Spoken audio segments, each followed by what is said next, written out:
Last week I meditated on how God has been present in every moment of my life.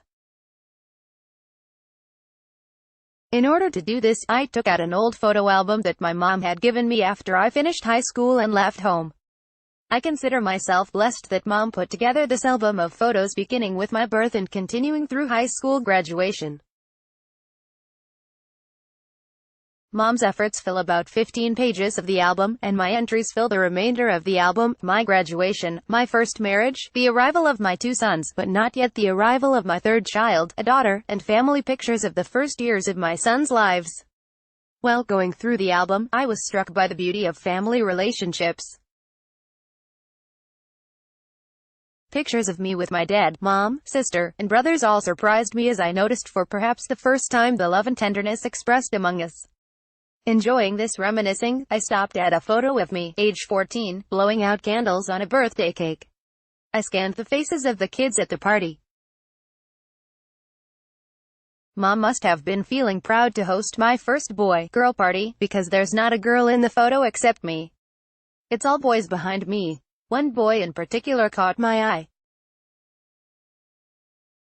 I remembered his name and that he had been one of those steadfast friends, not a boyfriend, but a guy who easily made and kept friendships. I hadn't seen him or any of the other kids in the picture for more than 40 years, but I was curious as to where life had brought this old schoolmate. I decided to look for him on Facebook. It didn't take long to find him, so I sent a friend request, and we exchanged pleasantries via instant messenger, where we live, our careers, a few details of spouses, children, and grandchildren, and then each of us closed the conversation with best wishes to the other. It was all very pleasant but not very exciting. After our correspondence, I thought about the phenomenon of reconnecting with old acquaintances followed by an anticlimactic feeling. Remembering that my goal was to see how God has been present in every moment of my life, I brought my experience of reconnecting with old friends into my prayer time. I recalled other friends that I've reconnected with, both male and female, and the now familiar uninspired feeling. I had never taken the time to reflect on why those reunions had been enjoyable but not fulfilling. In prayer, I realized that reflecting on the memory was more enriching and satisfying than actually reconnecting with an old friend.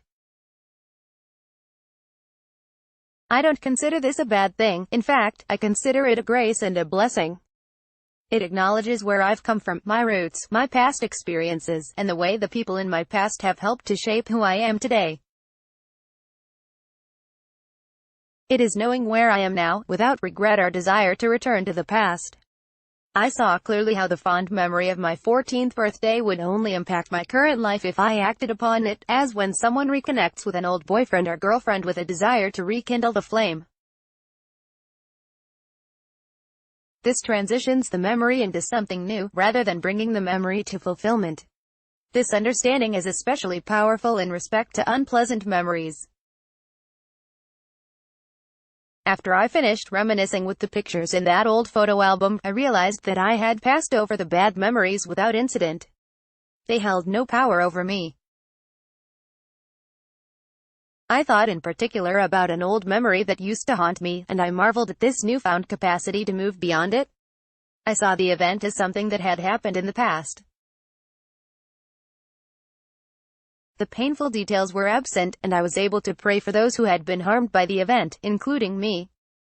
This week,